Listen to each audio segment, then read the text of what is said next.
This podcast is sponsored by nobody.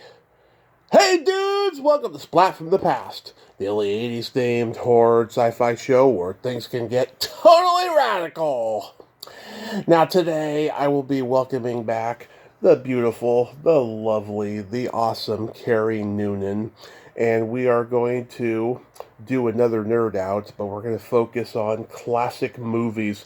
Last time we were on, we talked about classic movies, but we were doing the standard nerd out of film, television, and music. But she and I both agreed we're both so immersed in film so much, especially classic film, that we needed to do another nerd out. And she even hinted it at the end of the previous conversation. So I'm going to have her back on, and we're going to nerd out on classic film. And I cannot wait. You know, Carrie is just an awesome person. Probably one of the most beautiful redheads that I know, too. Irish redheads, to be exact.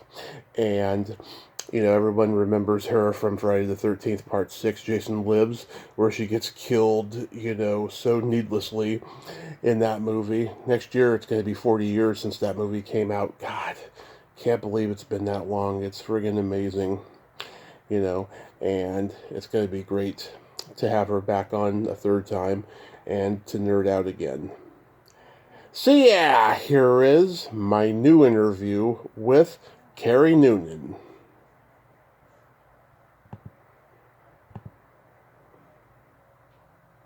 Hi, Tommy. Hey Kerry, welcome back. How are you today? I'm well, thanks. Thank you so much. Absolutely. I've got the fan on for the heat and I'm doing some toe wiggling and I'm ready to go. Did the rain happen last night? Yeah, rain happened for us last night, but the heat's not quite as bad as yesterday, but I've got the fans going too. So there you go. Nice, nice. We got both fans on. So recently, I watched The Apartment for the first time in many years, and oh my god, that movie still holds up 65 years later. Do you like that movie? I love that movie. It's so funny that you say that because I knew that we were going to be talking about old movies, and that was one of the first ones that popped up into my mind. I love that movie. And I've been trying to get my 22-year-old daughter to watch it. She's not like against it, but we haven't found a time to like sit down and watch it together because I think you're right. It totally holds up. It's so good. Yeah, Fred McMurray is such a sleaze boss, and Shirley MacLaine is such a cutie patootie. Who wouldn't want to spend the weekend with her? Well, and what I love about it, because it was made in what, like 59, 60 or Yeah, something like that. yeah. Um, well, when I was a kid, I don't know if you used to watch My Three Sons when you were little. Oh, yeah. Um, and Fred McMurray was like the happy, sweet dad. And the first times I started seeing him in these other kinds of roles that he had played before, Mhm. like in The Apartment or in like Double Indemnity and other things, it was a shock to me because he is so good at being sleazy. Um, but one of the things I love about that movie, besides the fact that I adore Jack Lemmon and I adore Shirley MacLaine, Mhm. but it's funny and sad and so truthful to these two people who find themselves put upon by people with more power than they have. And that's something that we talk about much more openly today, Mhm. but there it is being talked about in The Apartments. He feels he can't say no to his bosses, so he has to, basically let them all use his apartment, so he's out on the street. Yeah. And poor Shirley MacLaine, who gets taken advantage of, and she's like you said, she's not only is she cute, but she's like good-hearted. Yeah. Yeah, it's funny. Fred McMurray said that Double Indemnity and the Apartment are the only two movies he did that required him to act because Billy Wilder had such high standards, and most of Fred McMurray's career up to that point had been B movies. That's fascinating. Yeah, That's really great. Oh, and I also love how Jack Lemmon just sort of accepts all the bad reputation he gets because, the doctor next door and everyone, they think he's the one who's, having different women over every night and everything. They think it's him and that he's a sleazebag when yeah, he's just another good hearted soul. And he's not selling out his boss or the other people that he has to, kowtow to. Right. And, Billy Wilder was such a genius. He was able to take, kind of controversial subjects and make them funny without being offensive with the standards of the time. Like, there's people who don't like the movie version of The 7 Year Itch, which I love. The play was so bawdy, but you couldn't do it like that in film in 1955. But he figured out a way how to do it, and he was just a craftsman that way. Well, and also I think of other movies kind of that similarly took on serious subjects, but did so in either a heartwarming or you know other way like that. I'm thinking of Mr. Smith Goes to Washington, Yeah. which is about corruption. The same thing with Born Yesterday, also about Washington corruption. And they both have these. You end up feeling good at the end of it, thinking, well, there is corruption, and there are these people, these little people who are standing up to it. Hmm. Um, and It's a Wonderful Life is also that kind of story too. Um, Yep. so Like, yeah, I mean, I think that's why I love those kind of movies. yeah. Yeah, I also love Some Like It Hot. That's another Billy Wilder classic. Oh, that's such a great movie. And again, the performances are so wonderful. And I know I've read all this stuff about how difficult Marilyn Monroe was to work with at that time. She had various things going on in her life that were causing her to cause difficulties on the set. But on screen, she comes across wonderfully. But again, Jack Lemmon, who I love, and Hmm. Tony Curtis are so good, and Joey Brown too. Yep. And the classic closing line of that movie. Yeah. The whole well, nobody's perfect, when he says, I'm a man, and he goes, well, nobody's perfect. Yeah. And I just, yeah, that's such a great movie. Yeah. Oh, don't forget George Raft is in it too. Oh yeah, yeah, yeah, yeah. Classic gangster. I Yeah. think when I first saw that, when I probably was in high school when I first saw that on Hmm. TV, and that was how I learned about the Valentine's Day Massacre, Oh, was yeah. from Some Like It Hot. I was like, oh, and then I read about it in history. I was like, oh, that was real. I didn't Yeah. know that. Yeah. Yeah, I love Marilyn. I have all her movies on VHS because I collect old VHS tapes. I have like in the late '80s, CBS Fox Home Video did a Marilyn collection, and I have all of them in my possession, and even a couple bad ones that are there, but they're mostly good. Do you know what I love that doesn't get enough attention, I think, is Niagara.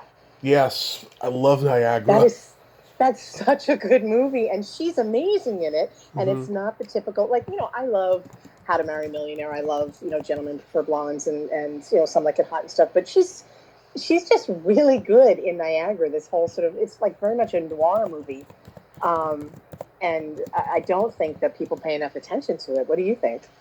I think it's a fantastic movie and a fantastic performance.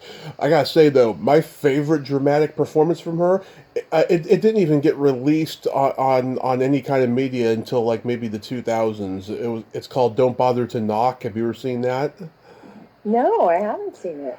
She plays a woman who goes to babysit a child at a hotel, and she starts having trauma and triggers from her own childhood, and she by the end just becomes more and more crazier, like she wants to kill somebody, but she ends up trying to kill herself in front of the whole hotel room at the end. And it's got Richard Widmark playing a love interest type, and Anne Bancroft in her first movie, who talks her out of killing Wow. herself. Yeah.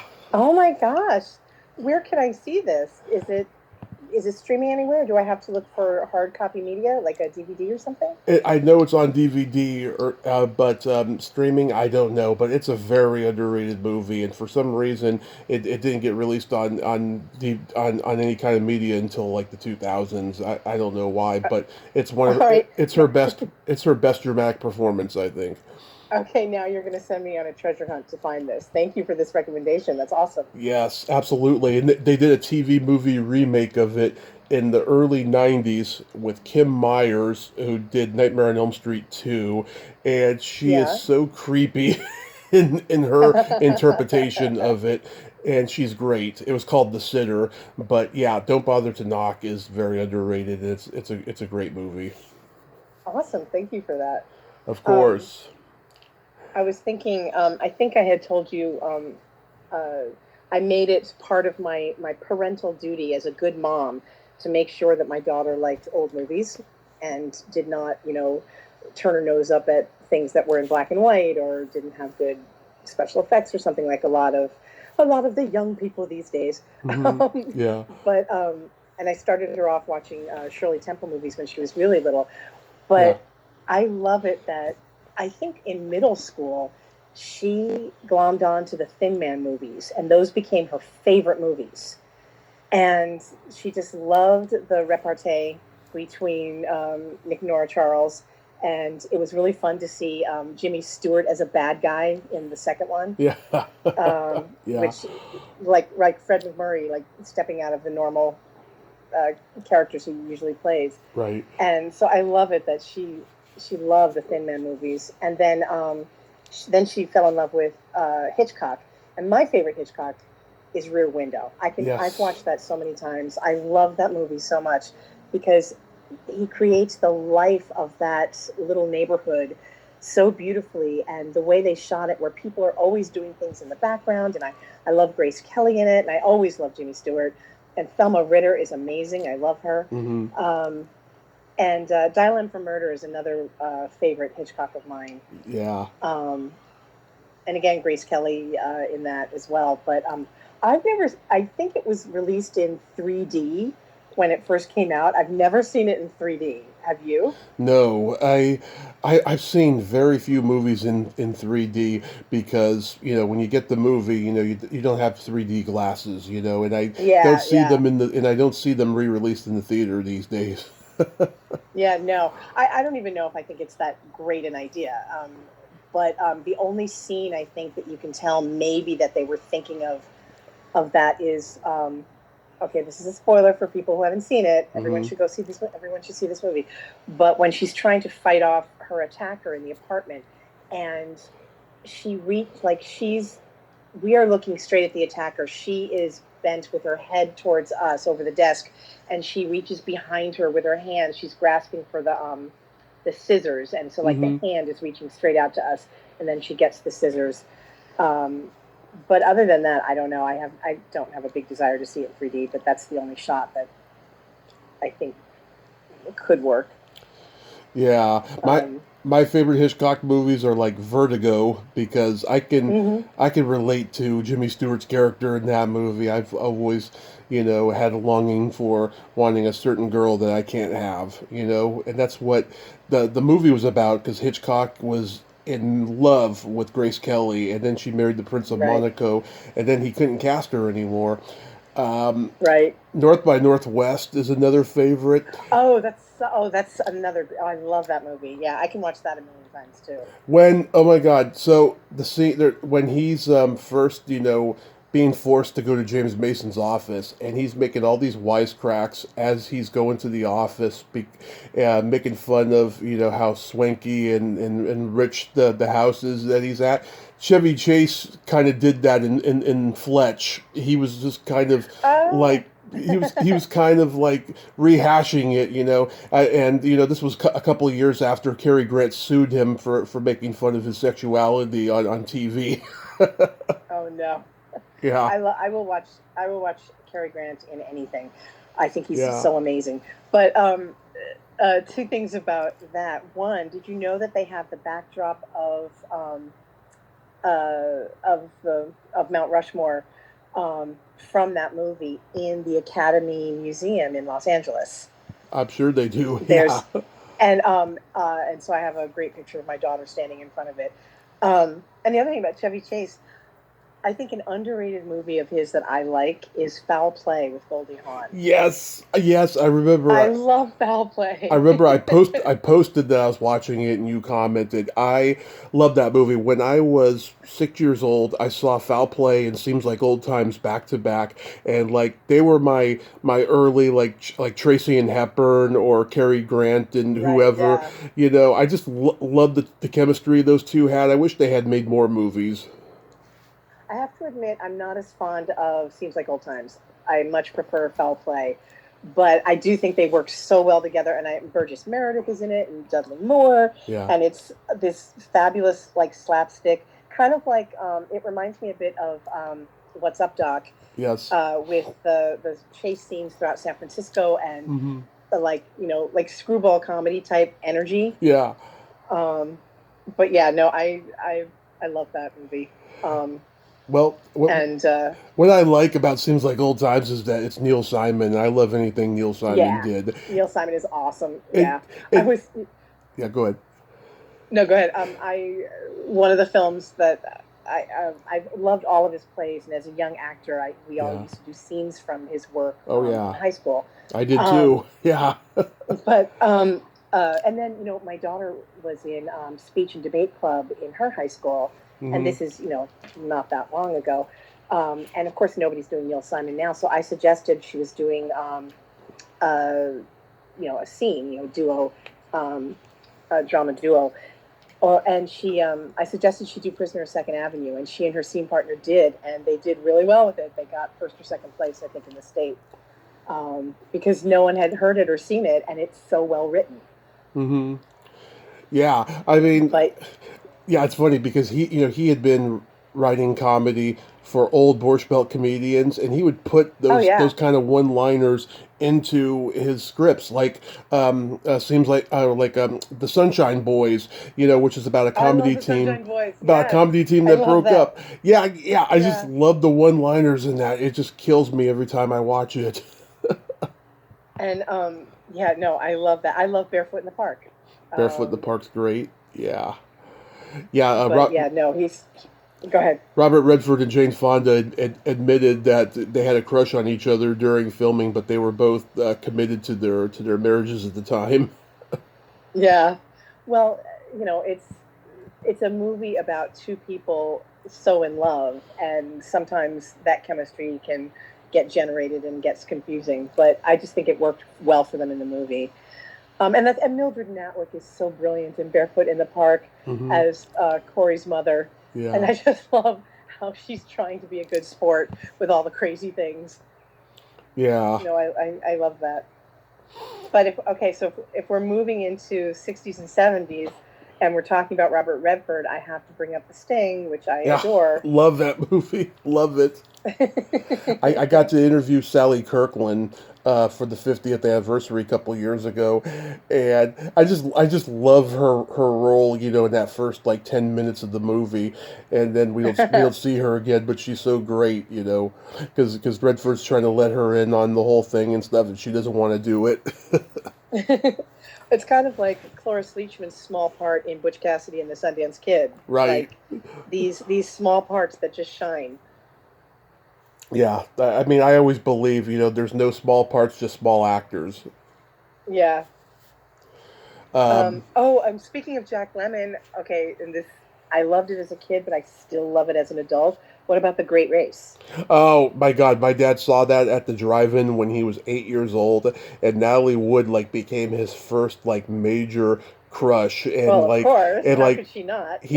yeah, and then he passed that on down to me, and I've been so lucky. I recently interviewed her sister Lana, who's Plenty O'Toole Oh, and Diamonds Are Forever, the James Bond movie. that's amazing. Yeah. But yeah, no, I love The Great Race because it is so tongue in cheek, Hmm. and they all know it, and they're all having a great time. And Jack Lemmon in the dual role as Professor Fate and the Prince Yeah. were just like wonderful.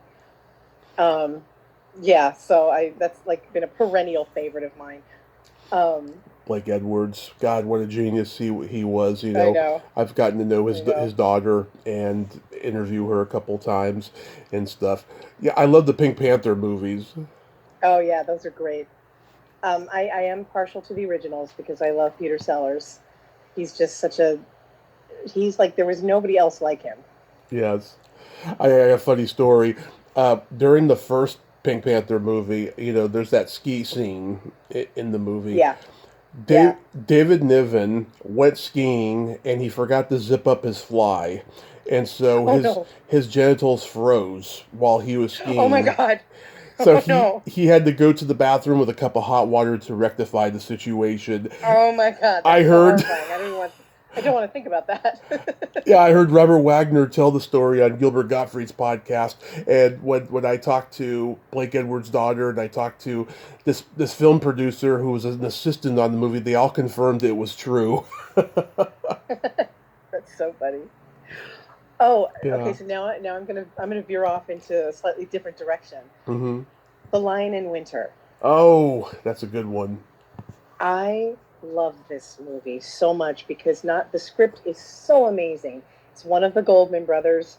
William Goldman and James Goldman were so brilliant.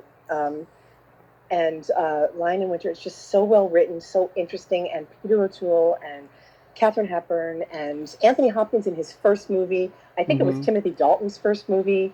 And it just has brilliant lines. Like at one point, it takes place at Christmas time, and they say, "Well, what should we hang, the holly or each other?"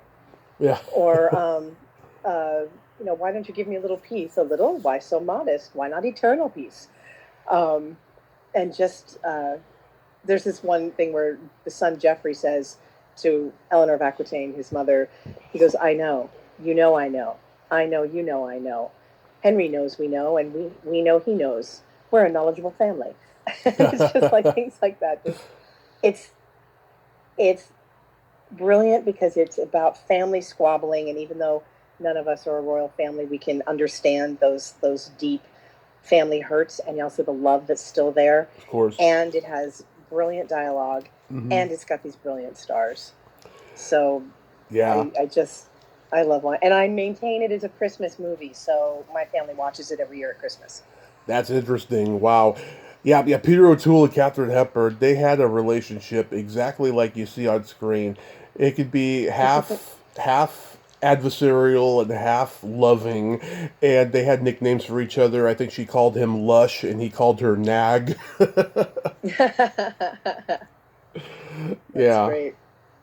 yeah. That's a good one. I need to go back and watch that one. It's also a good play too. Oh, it's an amazing play. Yeah, I actually directed and uh, starred in a staged reading of it at my college where I teach nowadays. Hmm. Um, The oh, another. Go ahead. Oh, go ahead. No, go ahead. I was thinking. I was thinking. What about the producers? Oh, The original producers. I love that movie. I love that movie, and just the character that cracks me up the most. You could not do this today. I don't think you're going to see a producers play being put on for a while because of the politically incorrect structure in which we have today. I just love Kenneth Mars's producer character who used to be a Nazi. He's hilarious. Oh, I know. I love it when Hitler never said just baby.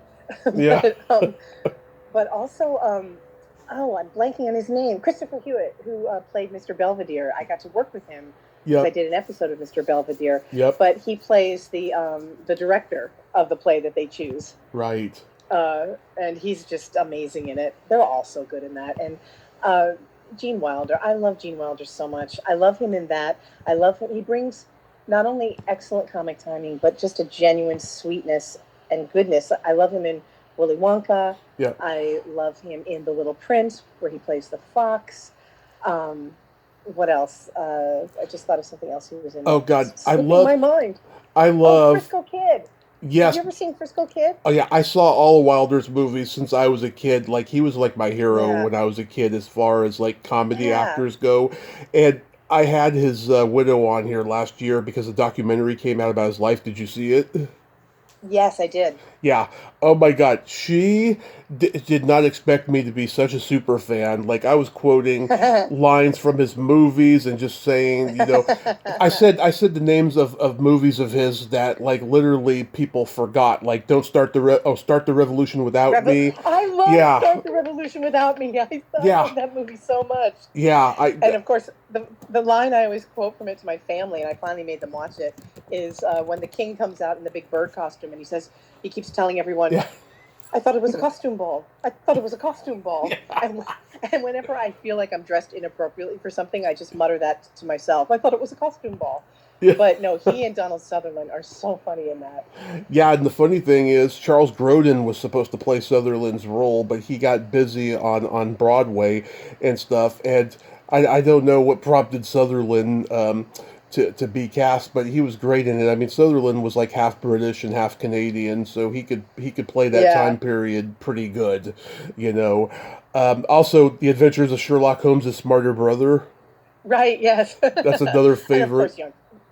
course, Young Frankenstein is brilliant. The best. Young Frankenstein is the best. I heard it was a nightmare to make, but it made one of the best comedies ever. Uh, well, and also I know I didn't realize when I first saw it. I think again when I was in high school, but I hadn't really been that familiar with the original Frankenstein movies. Mhm. And then after I had seen and loved Young Frankenstein, then they had like a week of like five, like every day they were showing one of the Frankenstein classic movies.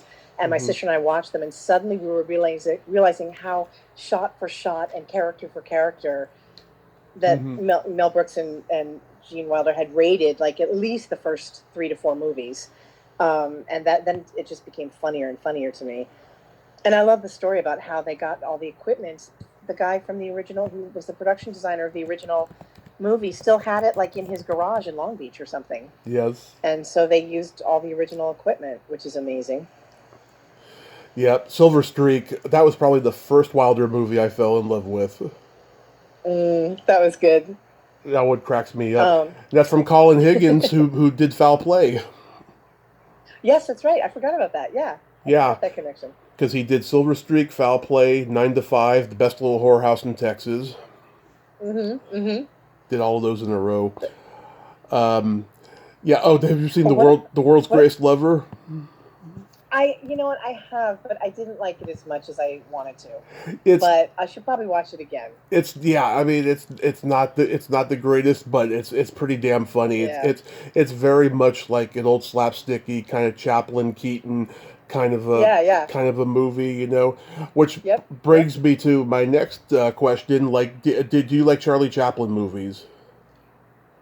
You know what? I have not seen enough of them as I wish I have. I Hmm. mean, Gold Rush and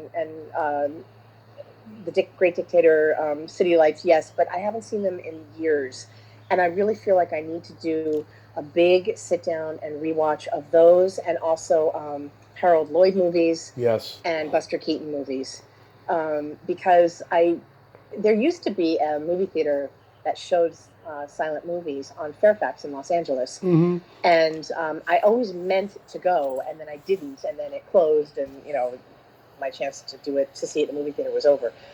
But I feel like I have not given enough attention to some of the great silence, so I need to go back and rectify that. Have you ever seen Modern Times?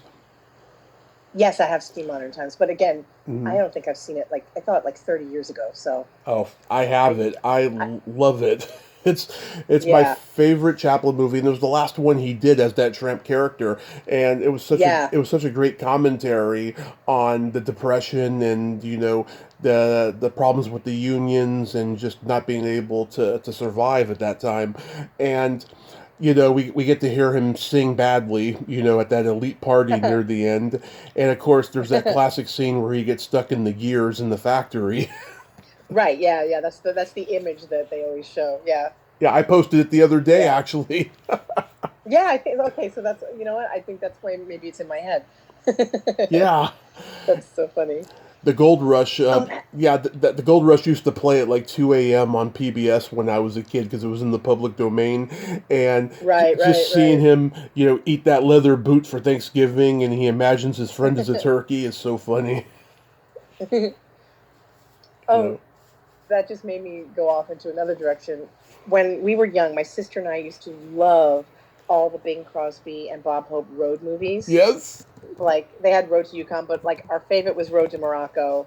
But Hmm. all those different road things, and we just love them. And because they used to show them on like $1 Million Movie, or one of the channels that used to show old movies, Yeah. and we always loved them. And we also always loved Danny Kaye movies. I love Danny Kaye. I got to see him on Broadway in 2x2 when I was like 11, which was really cool. Wow. But I remember my favorite is The Court Jester, Hmm. which is, if you have you seen The Court Jester at all or recently? I've never been a big Danny Kaye fan for some reason. Okay, so here's what I'm going. I will accept the challenge that I need to go back and watch more Charlie Chaplin. I'm going to challenge you. You need to watch The Court Jester.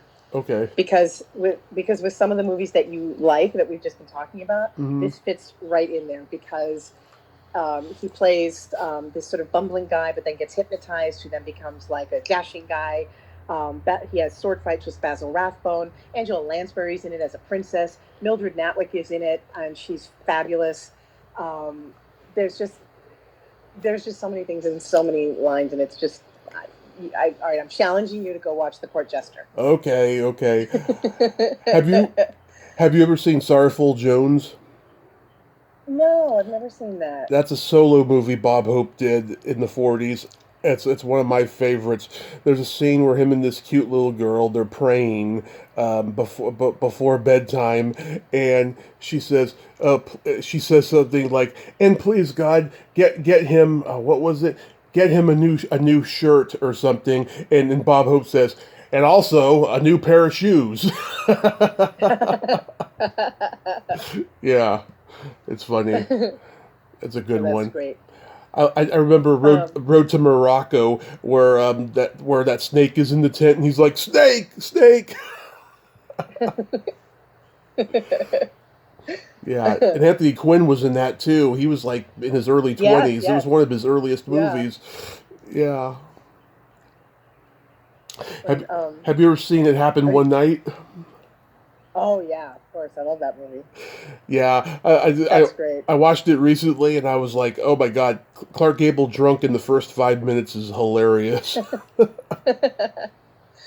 Oh, another classic one I love is Philadelphia Story.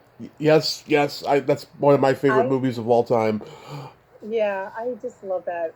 I mean, just the way that Katharine Hepburn and Cary Grant and Jimmy Stewart all interact is just so awesome. I just love that movie, and of course his girl Friday too. Yeah. With That's another great one for I repartee. I probably told you this last time. I had such a crush on Cary Grant when I was a kid. When Yeah. I used to take dates to go see Cary Grant movies at the Stanford Theater in Palo Alto when I was in my 20s. And we went to go see The Philadelphia Story on the big screen because it's one of my favorite movies Ooh, ever. nice. Yeah. I took her to see Only Angels Have Wings. Mm-hmm. That's a Howard Hawks classic. I took her to see that one. Yeah. I love those movies, but like yeah, in the Philadelphia Story, the Katharine Hepburn's daughter, she's always getting mad at her because when she says the word stink, it's like a bad word for 1940. Oh yeah. No, it's her little sister, but yeah, yeah. Her sister, The one, sorry. Yeah. yeah, the one when she when she. I also love it when she's they're also putting on airs for the reporters, and the Hmm. little girl plays Lydia. Oh Lydia, oh how I love Lydia, Yeah. Lydia the tattooed lady. I remember But yeah. Groucho Marx saying that on the Dick Cavett Oh show. yeah. Yeah, I think he had sung it in one of their movies too. probably. I can't Yeah. remember. I can't remember which one now. I love the Marx Brothers movies. I love Horse Feathers, Yeah. where they're playing football and like Groucho's playing quarterback, and he looks at the center's ass and says, "Fancy meeting you here."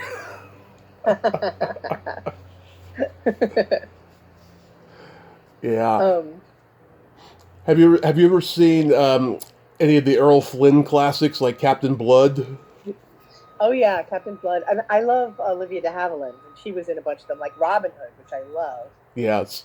Robin Hood is one of my favorites. I think I first got exposed to Errol Flynn's Robin Hood from Bugs Bunny cartoons because Yes. in the Bugs Bunny cartoon, when he's being Robin Hood, Errol Flynn, they do a clip of Errol Flynn at the very end, and then Hmm. I saw the actual movie when I was a kid.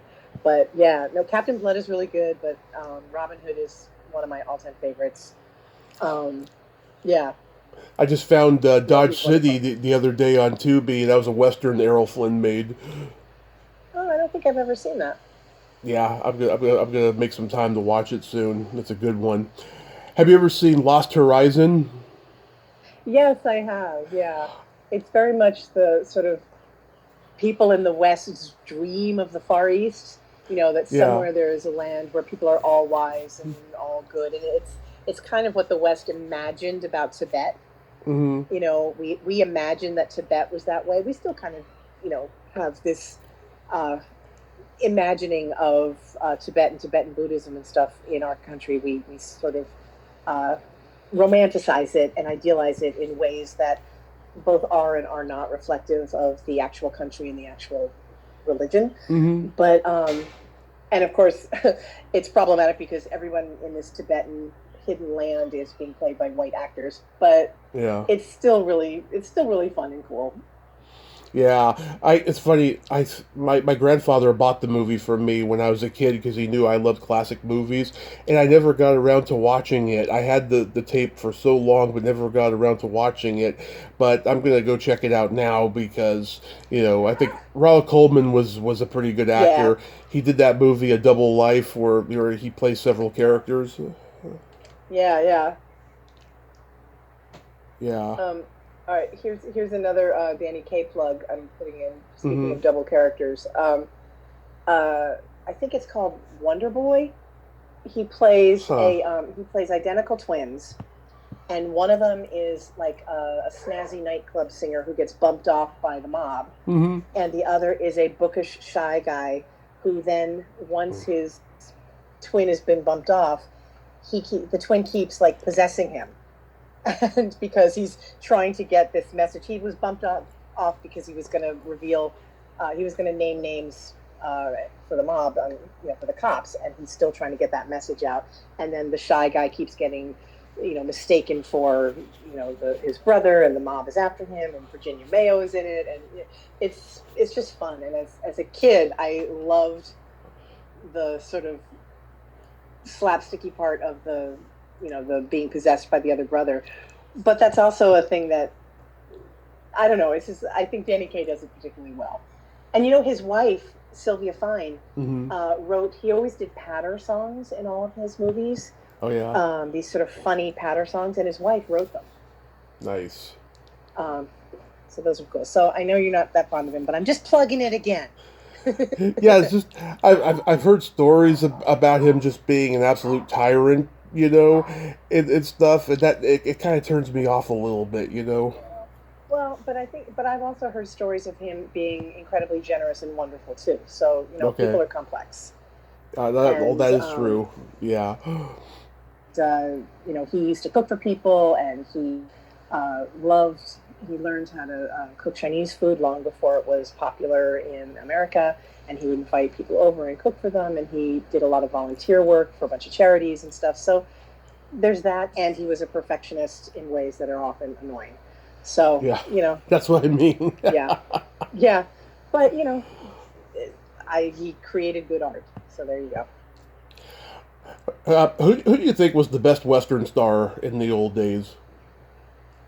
See, now this is a problem because I'm not a big fan of westerns. I'm sorry. I know it's Hmm. anti-American of me because our great mythos is the West, right? Yeah, Um, so I don't know. I mean, I know Jimmy Stewart and Gary Cooper and John Henry Wayne. Fonda all did a bunch of westerns. John Hmm. Wayne. I'm not a big fan of John Wayne. I've never really liked his acting, and I've never been a fan of his. But but yeah, I mean, honestly, my favorite westerns Yeah. are Butch Cassidy and the Sundance Kid, Yep, love it. Silverado, Silverado, Yep, and that's a good The one. Unforgiven. And Yeah, Unforgiven, yeah. And th- so those are my favorite westerns, and they're not in the classic genre. So I'm not the best person to ask. Who do you think are the best? What would you say? What would be your answer to that? all those guys. Glenn Ford was a Oh, pretty Glenn good. Ford, right? Yeah. He was a pretty good Western guy and stuff. I've been getting into Joel McRae a little bit recently. He did Wells Fargo and lots of westerns. Mostly B stuff. My dad is the least macho guy I know, and his favorite actors are John Wayne and Clint Eastwood. I was lucky enough to do a Clint Eastwood movie. I had a small part in Heartbreak Ridge, and I had a scene with Clint Eastwood, but it was very small and it got cut out. I have a lovely letter that he sent me I did not know saying, "Just that. want to let you know Wow. that it was, yeah." But My he was shy and nice, and yeah, it was. I'm glad I had that experience. my parents took me to see that movie at the drive-in when I was 3. Oh my God, that doesn't seem to be a 3-year-old movie to me. No, they were always taking me to movies I shouldn't have seen when I was a kid. Always. Oh my God, there were so many. I remember we went to the drive-in 2 weeks in a row. We went to see Heartbreak Ridge, and I think Star Trek 4 was also playing. And then the next week we went to go see The Golden Child with Eddie Murphy, and yeah, they were always taking me to movies that I shouldn't have seen. But like, there were certain movies my mom didn't want to be around for, so me and my dad would watch movies that I wasn't supposed to see when she wasn't home. Like we watch Animal House or 48 Hours or something like that, or a Dirty Harry Right, right, movie. yeah, Yeah. yeah.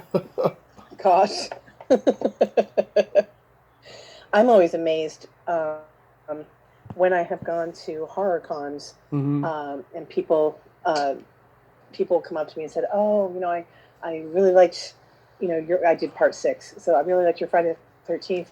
I saw it when I was a little kid, and I was just like, you saw it as a little kid?" Hmm. Because I find slasher movies quite hard to watch, and so I'm always sort of amazed at the young fans or people who were started to be fans when they were young.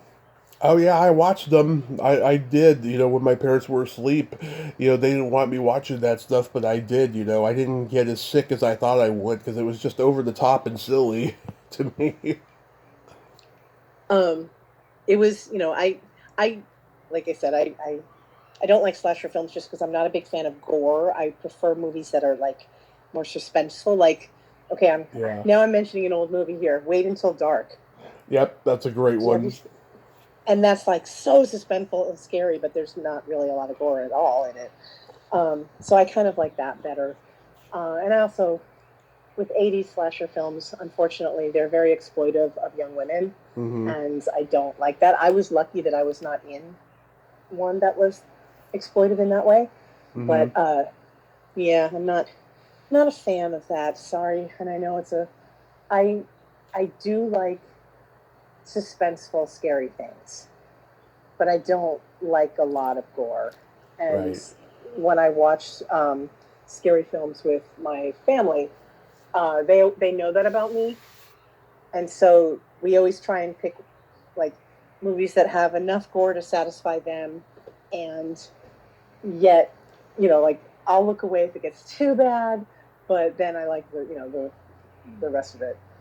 Sixth Sense, that's another great scary movie Oh, that has gore but doesn't rely on Stuttering Stanley, Stuttering Stanley. it. Yeah.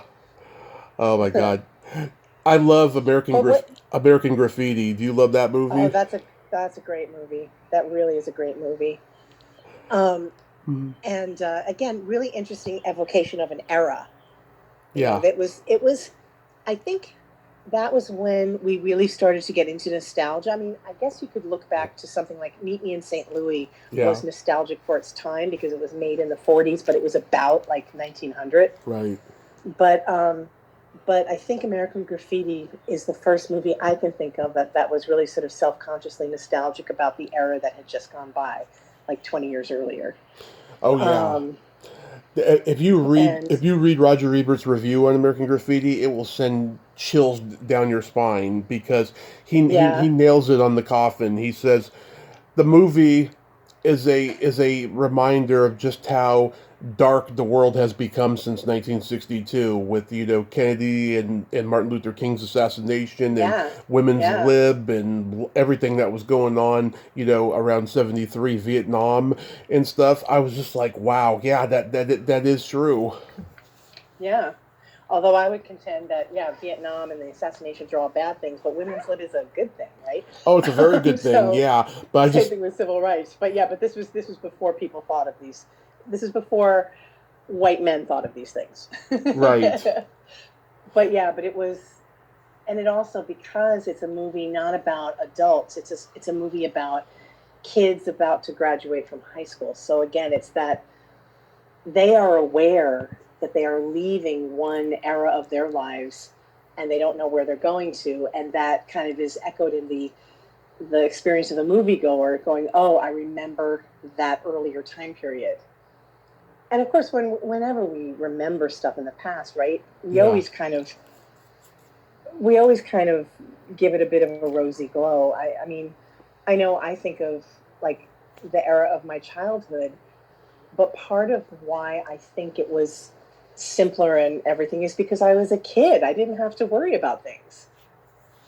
Oh I yeah. wasn't aware of what my parents were going through in their job or, or money or, other stuff like that. I was aware of what I was aware of.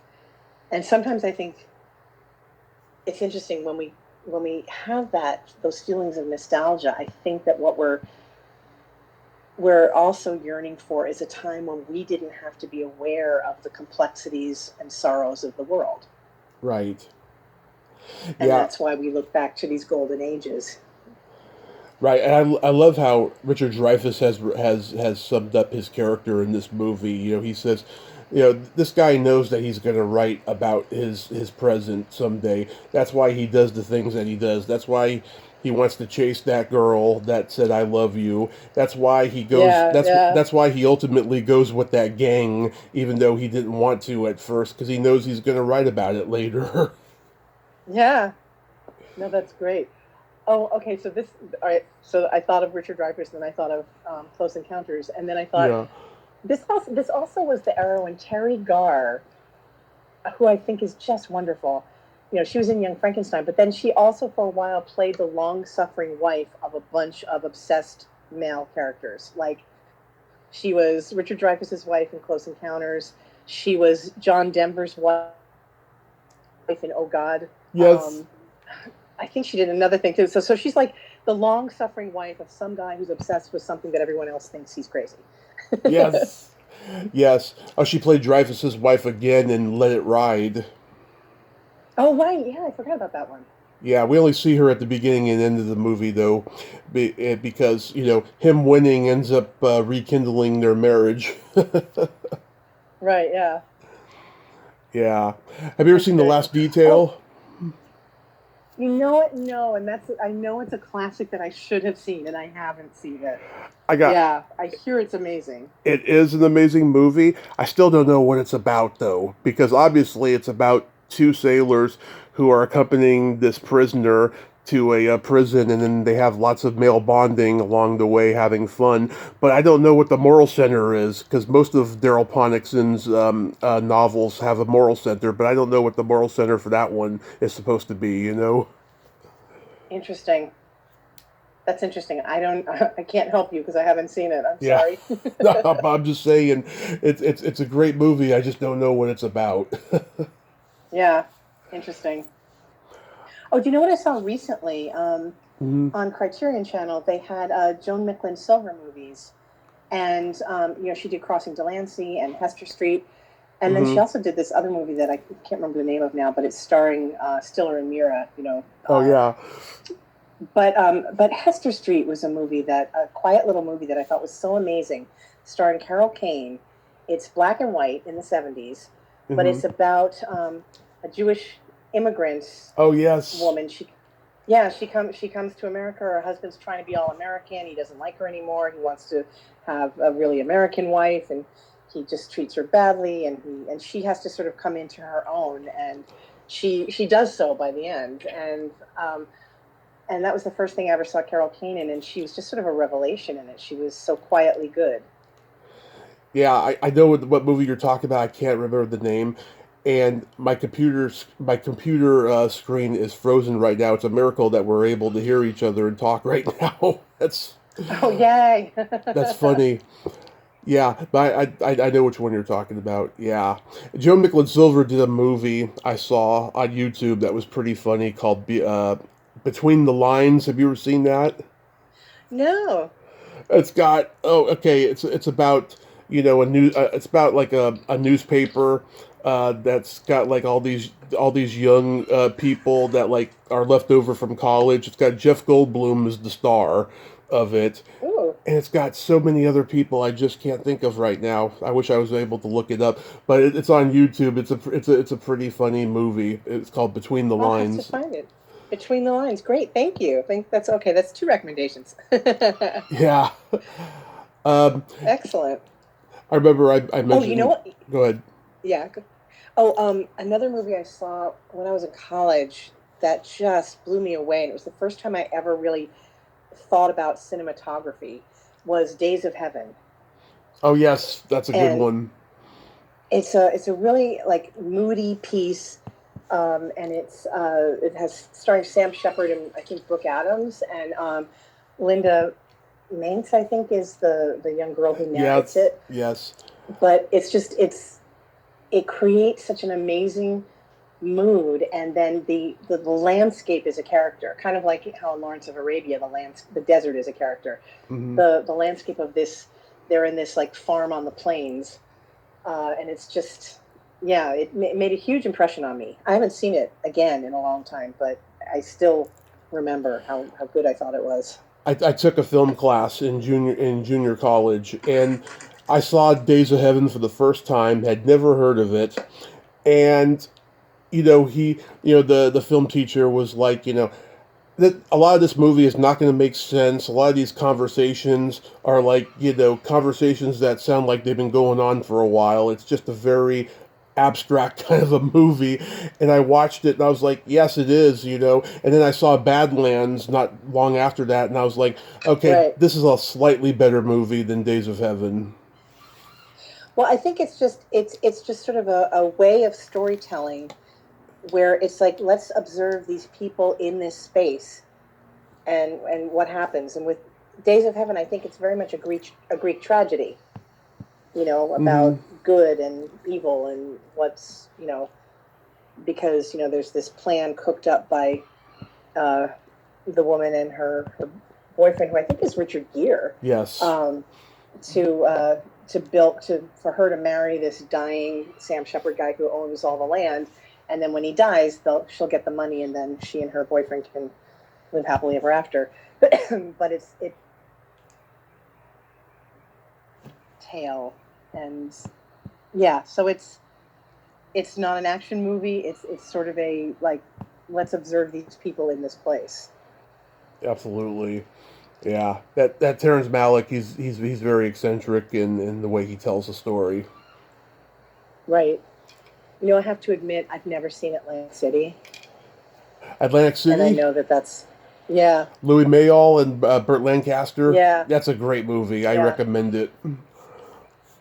That was just another one that popped into my head, and I was like, oh God, yeah, I never saw that. I remember last time I mentioned how much I love One Flew Over the Cuckoo's Nest. Um, Oh yeah, I yeah. saw an interview with Ken Kesey, and he said that when he was writing the book, he wanted to expose the corruption of the mental health industry, and he wanted to do it. He says he was thinking of the cabinet of Dr. Kilgary when he was writing the book. Oh right, yeah, He yeah, wanted yeah. he wanted to do that story within the mental health system, and when the movie was being prepped, he told them about it, and they were not interested in making that kind of a movie. Instead, they wanted to do another guys in an institution story like Cool Hand Luke or The Longest Yard, which came out around that time. Right, right, of course. Yeah. Well, I love it that, because it had been a play, and I love it that a lot of the people who are like sort of the ancillary characters. Mm-hmm. They a lot of them had been in the play, and that includes, I think, Christopher Lloyd and Danny DeVito and some of the others who recreated their characters for the film. And they're all so brilliant. They're all just doing such amazing, specific work in the background of that movie. Mm-hmm. Are there any Which I movie think is. are there any movie characters Mm-hmm. that you can relate to? Well, I think every movie that resonates with you is a character you can relate to, right? Um, I think. Oh, I don't know. Uh, I feel like I've related to all the ones that of favorite movies of mine. Um, I'm trying to think. Uh, I mean, I remember like in When Harry Met Sally. Mm-hmm. When I saw that, I was in a period in my life when I had a lot of sort of guy friends that I wasn't dating. Mm-hmm. Um, and so part of that hit me. Mm-hmm. Um, I don't know. I don't know. That's a hard question. I feel like if you name a movie, I'll tell you why I think I relate to the character. Because I feel like every movie I like, the reason why I like it is I have to relate to the characters in some way. For me, it's easy. I mean, Peter Sellers and being there because Oh God, that's so good. Yeah. he has a form of autism. I have a form of autism, and like I could say the simplest things and influence people, and I don't know how I do it. That's how I could relate to his character. And James Spader in Sex, Lies, and Videotape. He's a voyeur. Mm, I'm a voyeur, so I hmm. could relate to those characters very well. That's awesome. That's really great. Yeah, Um, but yeah, ooh, that's a hard one. I'll have to like get back to you on that. yeah. I mean, yeah, when Harry Met Sally, that was like the first like romantic comedy where people were like, can a man and a woman be friends, and not date? Right, yeah. And of course, the answer that the movie says is no. Yeah, Even though for most of the movie they're trying to say yes. And I don't know that I can agree with that. But right. but I like the movie. I do too. Yeah, I mean it's subjective. Everybody has their own experiences with everything, and every movie that explores whatever subject has one point of view. You may not agree with it, but you may like what you're seeing. Right, yeah, exactly. And also I feel like really good movies and good actors will help you relate to their characters even if you hate them. Right. Like you can see the human part of them.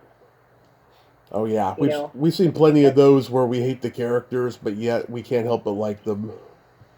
right. Yeah, I think and that's I I think think that's like a really. I mean, it's like it's a classic actor tip is that you don't ever play a villain because nobody thinks of themselves as a villain. yeah, Everyone sees themselves as righteous and justified.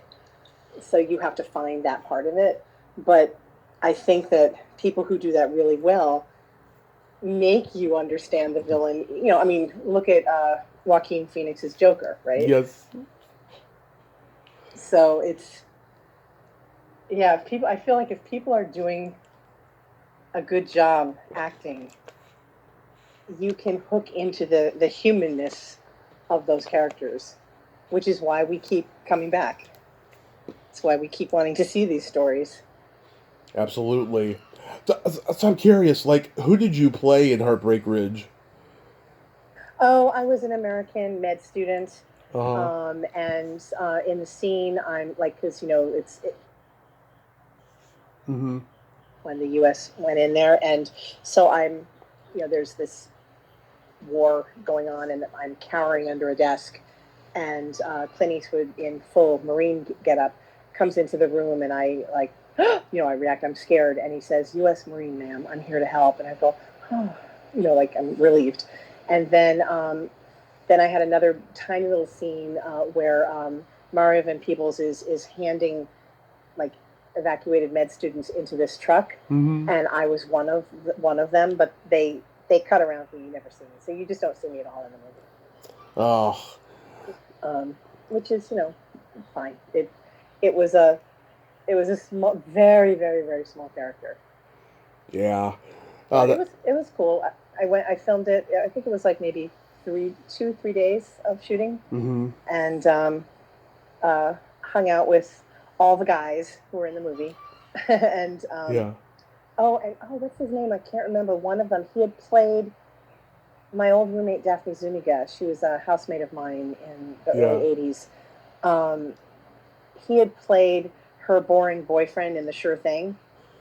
Oh, yes, Boyd Gaines. Boyd Gaines, yes, Boyd Gaines, and he was really welcoming and nice, and he and I were just talking a lot off camera and everything. So he was really, really great. I remember him fondly. He's a great actor. I remember when he was in Porky's, and he has that scene with Kim Cattrall, where she goes crazy on him and stuff, and he's just standing there with that smile on his face. That's really awkward. It's really funny. I have to admit, I've never seen Porky's. I tell anybody, see the first one, because the ones after that fall apart. It's the first one is dumb enough though, but it's pretty funny. It's pretty funny, Mm-hmm. you know. So like, do you have any like horror conventions you're gonna do this summer? Yeah, actually, I'm doing one. Wait, let me see when it is. It is in August in Los Angeles. It's called Crystal Lake Nightmares, and I think there's going to be like Yes. a cast reunion of Friday the 13th Part 6. So it is in Burbank Yes. In Los Angeles, and it's August, I think, 8th through 10th. Yeah, I was just in Burbank for the Hollywood show, and I had thought about going to this and stuff, but the Hollywood show was more to my liking. I feel like, because I get to meet all these pop culture icons in the same room and everything, of different eclectic entertainment, But yeah, I know about the Crystal Lake event, and I know a lot of people who are going to be there from the Jason I'm franchise. I'm actually really excited to see some of the castmates again. I adore the writer director Tommy McLaughlin, Yep. and Tom Matthews is going to be there, who is Great guy. one of the stars, and Vinny Gustafaro, I believe, is going to be there. Love And him. I think Tom Fridley and Darcy Moss, they usually are, but that's all I know. But I'm looking forward to it. I always love it when I get to see them and hang out with them, and it should be a lot of fun. I have to say, the fans at HorrorCons are so lovely and welcoming, and creative with the ones who show up in costume. Yeah. So I can't wait.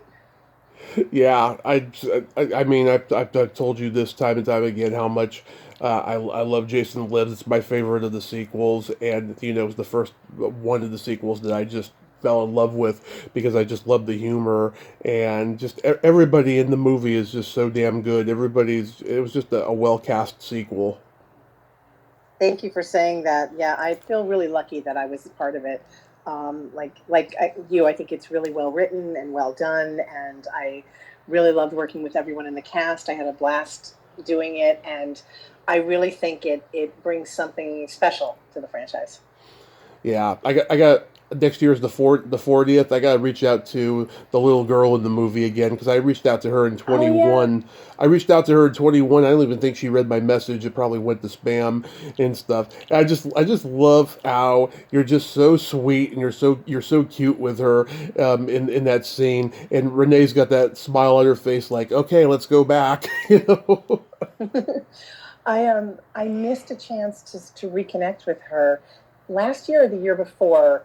There was Tommy McLaughlin did a screening of the movie in Los Angeles, Hmm. and was trying to get everyone to come back, and he reached out to me, but it was at a point in the academic year that I couldn't leave. It was like right before finals or something, and Hmm.